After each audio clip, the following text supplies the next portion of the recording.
Today we're diving deep into the electrifying clash between Luffy and Admiral Kizaru and the hidden plotlines behind it.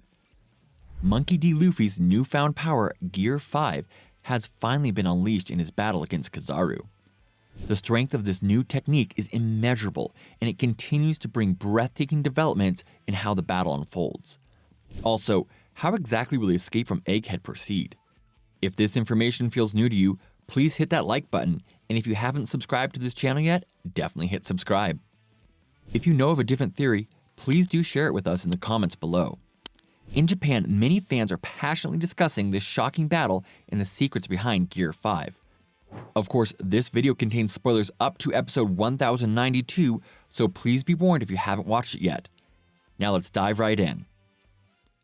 Kizaru, we are 100 times stronger than we were 2 years ago, Monkey D. Luffy. The last part of episode 1091 opened the curtain on the battle between Luffy and Kizaru, initiated by Luffy's Conqueror's Haki-infused kick. Luffy first unleashes attacks on Kizaru with his speed-specialized Gear 4 Snake Man. Indeed, the man who defeated Kaido, you're quite formidable, Kizaru. But even after making Kizaru admit that he's formidable, Luffy doesn't manage to inflict significant damage. Luffy takes a kick from Kizaru, who accelerated at the speed of light from a distance that allows him to oversee the entire Egghead. Due to that kick, Luffy hits the barrier of the Frontier Dome and is showered with lasers. Moreover, he gets blown away outside. Kizaru's target is strictly Vegapunk, and there is no need to defeat Luffy in this mission per se. Therefore, he decides that fully defeating Luffy, who has the power to defeat Kaido, would be time-consuming. Instead of defeating him, Kizaru aims to kick him outside the Frontier Dome, where he cannot interfere. After kicking away Bonnie as well, who is hindering Kizaru, he heads to the command room where Vegapunk is.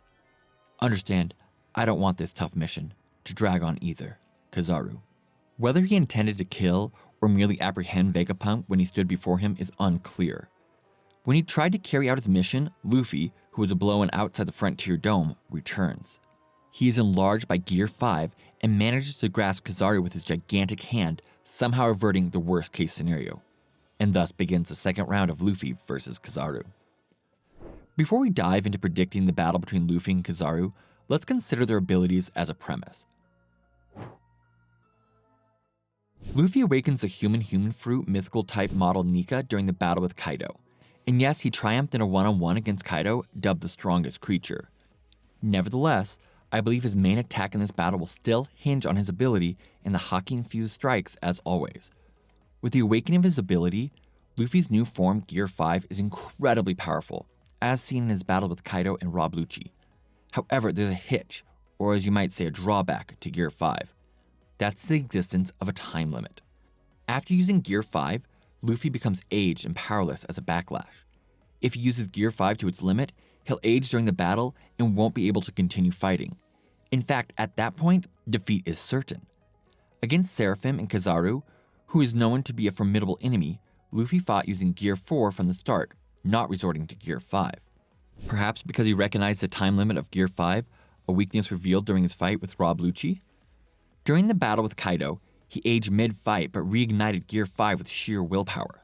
At that time, there were strong feelings of wanting to save Wano, and meeting the expectations of his crew and the samurai.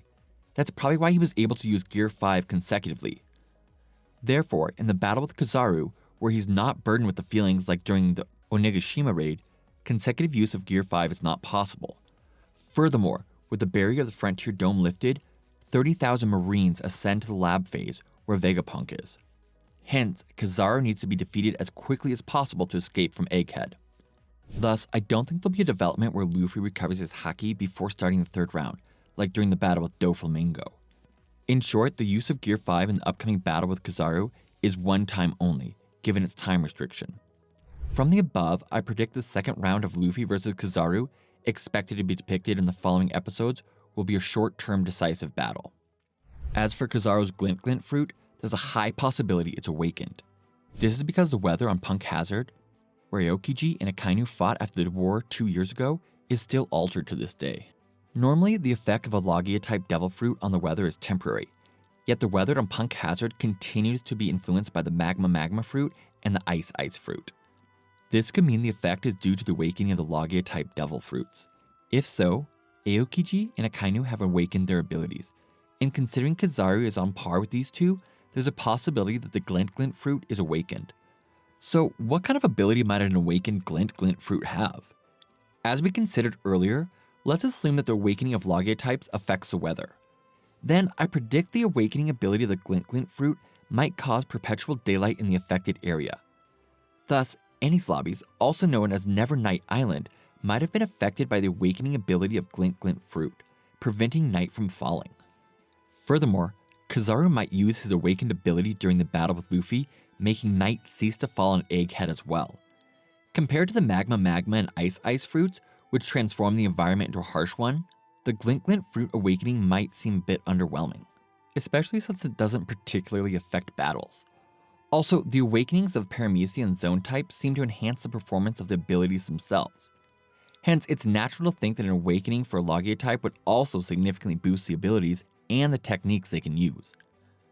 Therefore, the awakening of the Glint Glint fruit might not only perpetually affect the weather, but also enhance its abilities.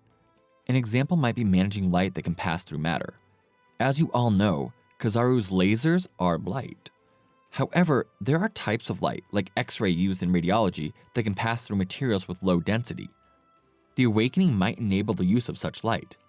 To summarize, Luffy must decide the battle in a short time due to the time limit of Gear 5 in the battle against Kizaru.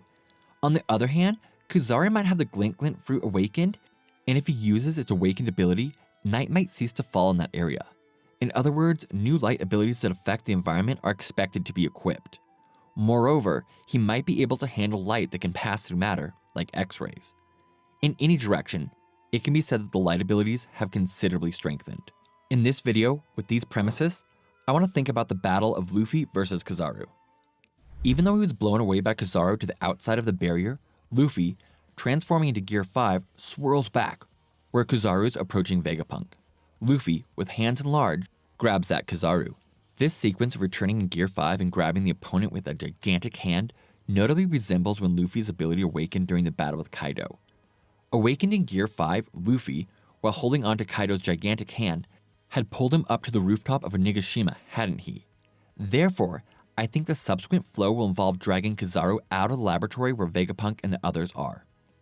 Also, unlike before, the barrier restricting Luffy's movements is gone, allowing him to fight to his heart's content. However, if you look at the last panel of him climbing up the tower, you'll notice something. Directly above the lab phase, where Luffy and the others are, lies Punk Recourse, which houses Vegapunk's brain, and it's quite a hindrance in the battle. Therefore, there's not only a possibility of dragging him out of the laboratory, but also pulling Kizaru down to the Faberio phase below the clouds. Such a battle between Luffy and Kizaru is anticipated to be a fierce clash of abilities between Gear 5 and the awakened Glint Glint fruit. But what's slightly curious is the phrase Kizaru uttered upon seeing Luffy in Gear 5. "It's out, this is..." Kizaru. Kizaru's words seem to indicate he knows something about Gear 5. 4 routes can be considered for how Kizaru might have information about Gear 5. Luffy's wanted poster, reports from CP0 who escaped from Onigashima, Saint Saturn, and Lucci's report from within Egghead. Among these, the wanted poster only has a picture, and from Lucci's report to CP0 and Wano, there's only information about a frivolous yet powerful ability.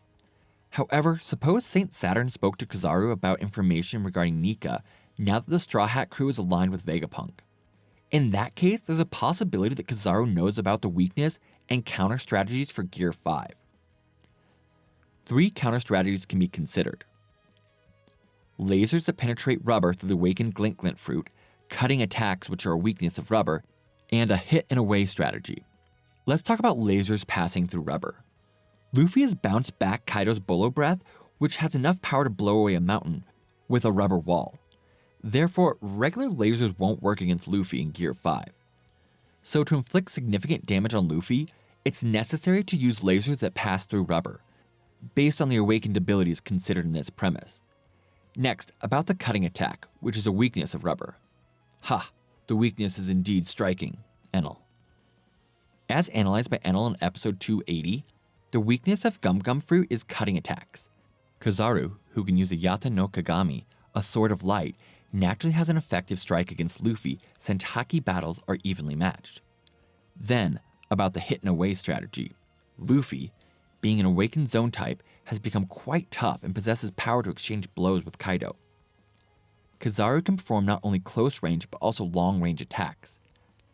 Fundamentally, he keeps his distance, delivering a powerful blow accelerated by the speed of light when an opening is presented, and immediately withdraws. Therefore, the hit and away strategy is quite effective. Also, when Luffy grabbed and confirmed Luffy's figure turned into Gear 5, Kizaru was sweating, wasn't he? So far, the only scene where Kizaru has sweated was in Film Red when he was exposed to Shanks' Conqueror's Haki. Thus, Kizaru, having actually seen Gear 5, is surprised about Luffy's strength, which feels comparable to Shanks, without even fighting. He doesn't seem to have absolute confidence in winning. Therefore, the 3 counter strategies explained earlier, he might wait for the time limit of Gear 5 to come using the third one, keeping distance with a hit and away strategy. If he's to fight Luffy, who has almost no long-range attacks, I believe this method is the most effective way to combat Luffy. In the early stages, it's anticipated that Luffy will be in quite a pinch as he struggles due to Kizaru's strategy and as the time limit for Gear 5 steadily decreases. A conceivable strategy to overcome this overwhelmingly disadvantageous situation for Luffy is becoming able to grab lasers. When it comes to grabbing lasers, the scene where he was grabbing lightning during the battle with Kaido comes to mind. But the reason Luffy could grab lightning is that his body is made of rubber. And in the world of One Piece, as the Glint Glint fruit and the Rumble Rumble fruit have completely different abilities, lasers and lightnings are completely different. The possibility of grabbing lasers with the same theory as lightning is thought to be low.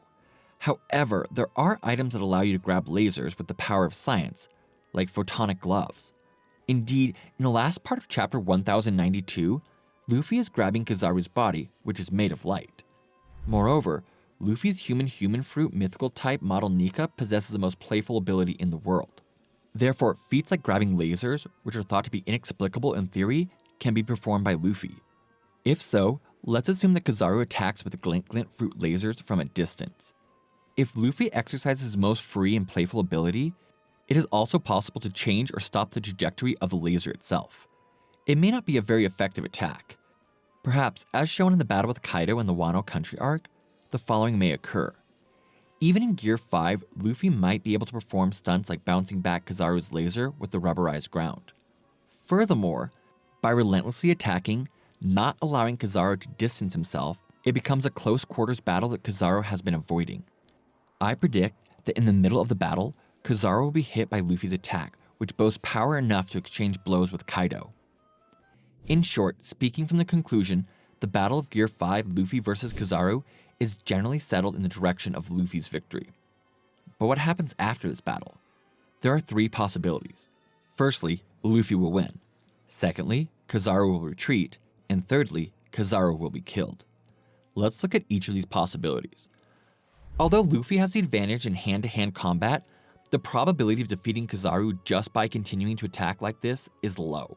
Moreover, since the time limit of Gear 5 is limited, the end will likely be a showdown of special moves. Currently, there is no move that can be called a special move in Kizaru's shown techniques. Also, Luffy cannot use Bazarangan to prevent damage to Egghead. From this, could it become a showdown of new moves? I expect that Kizaru's special move will be an attack that powers up the 3 moves currently shown. Specifically, it is conceivable that it is a technique that rushes at the speed of light from a situation where a giant sword created with light or light is worn around the body. Also, since the names of the techniques currently being used are Yata no Kagami, Ame no Murakumo, and Yasakani no Magatama, which appear in Japanese mythology. The technique name will be related to Japanese mythology. A concrete example would be Tensan Kurin, which represents Ninigi no Makoto, who carried the 3 sacred treasures bestowed by Amaterasu Omakami, descending from Takamagahara to Chakahiho Peak. And as a result of the collision of the 2 special moves, Luffy wins by a narrow margin. However, the main purpose this time is to escape from Egghead. Also, none of the enemies Luffy has defeated so far have died. From this, Kizaru, who was defeated by Luffy but is probably alive, is likely to reappear somewhere. In the Faburio phase, where Luffy and Kizaru unfold a fierce battle, there is Sentomaru, who is believed to be unconscious due to defeat by Kizaru. Therefore, there is a possibility that continuing the battle with Luffy may affect Sentomaru. Also, if Kizaru wins, he is quite exhausted. It is quite strict to defeat the Straw Hat crew, including Sanji and Jinbei, who have bounties exceeding 1 billion in such a situation. Furthermore, although Kizaru advocates justice of indecision, he is completely prioritizing the mission in the Egghead incident. Since he harms close people to carry out the mission, he does not show any indecisive scenes. I don't want to kill. I've been associated with Vegapunk for a long time. Kizaru. And clearly in chapter 1092 this time, he says, I don't want to kill Vegapunk. From the above, I think he will prepare appropriate excuses, such as preventing the destruction of the power plant and stopping the ancient robot. Moreover, prioritizing private feelings and letting Vegapunk escape is also conceivable for Kizaru. The conclusion of the Egghead incident touted to shock the world. Various situations are unfolding, such as the matter with Garp, revolutions occurring worldwide, and Kuma's attack on Mary Geoise. Among these, developments that could bring shock might involve incidents related to the life and death of Saint Saturn, Kizaru, or Luffy. And the fight between Kizaru and Luffy depicted in chapter 1092. Additionally, the anticipated second round, which is expected to be portrayed in the following chapters, may not last very long due to Gear 5's time limit. However, the Blackbeard pirates, who should have come to Egghead, have not yet appeared. The purpose of the Blackbeard pirates remains unknown. Admiral, what will you do? If we take his power, it will be quite a military force. Lafitte. In chapter 1081, Lafitte suggests to Blackbeard to take Kuzan's abilities, and the laser, utilizing the power of the Glint Glint fruit, is a potent ability installed in Pacifisas and Seraphim. Therefore, the actual objective of the Blackbeard pirates might be the Glint Glint fruit, and they could have been biding their time to target Kizaru when he's weakened. Moreover, it is unknown how the Blackbeard pirates steal abilities during their ability user hunt. However, all individuals such as Absalom and Whitebeard who had their powers stolen by the Blackbeard pirates are deceased. I'm gonna kill that straw hat guy. Wait, I'll kill him now. I'll take the Gum Gum fruit. Jesus Burgess. Furthermore, in chapter 786, Burgess says he will kill to take Luffy's Gum Gum fruit. From this, it is necessary to kill the opponent to steal their power. Thus, isn't there a possibility that while Kizaru is fighting Luffy, the Blackbeard pirates will seize the opportunity to kill Kizaru to take the Glint Glint fruit? However, Kizaru isn't the only target candidate for the Blackbeard pirates. There are several others, including Luffy, Saint Saturn, and Vegapunk. Additionally, it's not confirmed that their objective is ability user hunting. Therefore, I think this possibility is nearly zero. The ongoing battle at Egghead. In this battle, the objective of Luffy and his allies is not to defeat Kizaru, but to safely evacuate Vegapunk from Egghead. Two significant factors that could sway the course of the battle at Egghead are the presence of Lucci and the escape preparations. The battle between Zoro and Lucci unfolds concurrently with the fight between Luffy and Kizaru. Initially, the cause of the battle is Lucci's surprise betrayal. Surprisingly, Lucci, who had been cooperating and seemingly compliant with Luffy and his allies, suddenly executes a finger gun aimed at Vegapunk. Just before the attack, Hattori, the dove that usually sits on Lucci's shoulder, moves away from him. Stussy, noticing the attack due to this, manages to shield Vegapunk, narrowly averting the worst-case scenario. However, since the attack was sudden, Stussy had no time to use Haki or her abilities. As she likely took the full brunt of Lucci's attack, she must be severely injured. Among the three Vegapunks present, Lucci first targeted Stella. It is likely because she took the initiative to suggest ideas while spending a night in the same space as Luffy's crew and the Vegapunks. Stella, leading the other Vegapunks, might have been perceived as the most significant threat, although Lucci came to value his comrades up until becoming a member of CP0. He attempted to assassinate Vegapunk even though his comrade Kaku was injured and immobile. As a result, the elimination failed, but whether the assassination succeeded or failed, battling the Straw Hat crew was inevitable. Lucci, alone, cannot control everyone present due to the numerical difference. It is also endangering the life of his precious comrade, Kaku. However, I consider that Lucci acted to try to assassinate Vegapunk as follow. Because the Straw Hat crew, supposedly enemies, had been treating them relatively freely, including providing medical treatment for Kaku. They showed a certain level of trust towards them. Of course, assassinating Vegapunk here would mean repaying the Straw Hat crew's kindness with betrayal, considering they released and treated Kaku when attacked by Seraphim. Moreover, it would break the promise with Luffy. Therefore, like Kizaru, who weighed the decision between confronting a friend and his mission, Lucci might have struggled, weighing the crew's favor and his mission. "With Kizaru and me, you'd all be annihilated," Rob Lucci. Lucci, prioritizing the mission, likely intends to defeat everyone, starting with Zoro, who engaged him first. Concerning the two's abilities, Lucci is blocking Zoro's sword, which is imbued with ornament haki, with his leg also hardened with haki. This indicates there isn't a significant difference in their capabilities. However, Zoro, who struggled against the Beast Pirates #2 King with a combat style unfavorable for swordsmen that involves flying and keeping distance, but he eventually emerged victorious. In addition, he possesses an attack capable of inflicting deep wounds on the highly durable Kaido. The close combat battle between Lucci and Zoro is favorable to Zoro. However, if the battle between Zoro and Lucci isn't settled after the fight between Luffy and Kizaru concludes, they cannot escape from Egghead. And if Zoro is defeated, someone must defeat Lucci. Therefore, the duration and outcome of the battle between Zoro and Lucci is one factor affecting the power balance. Furthermore, "With Kizaru and me, you'd all be annihilated," Rob Lucci. This statement was made by Lucci in chapter 1091.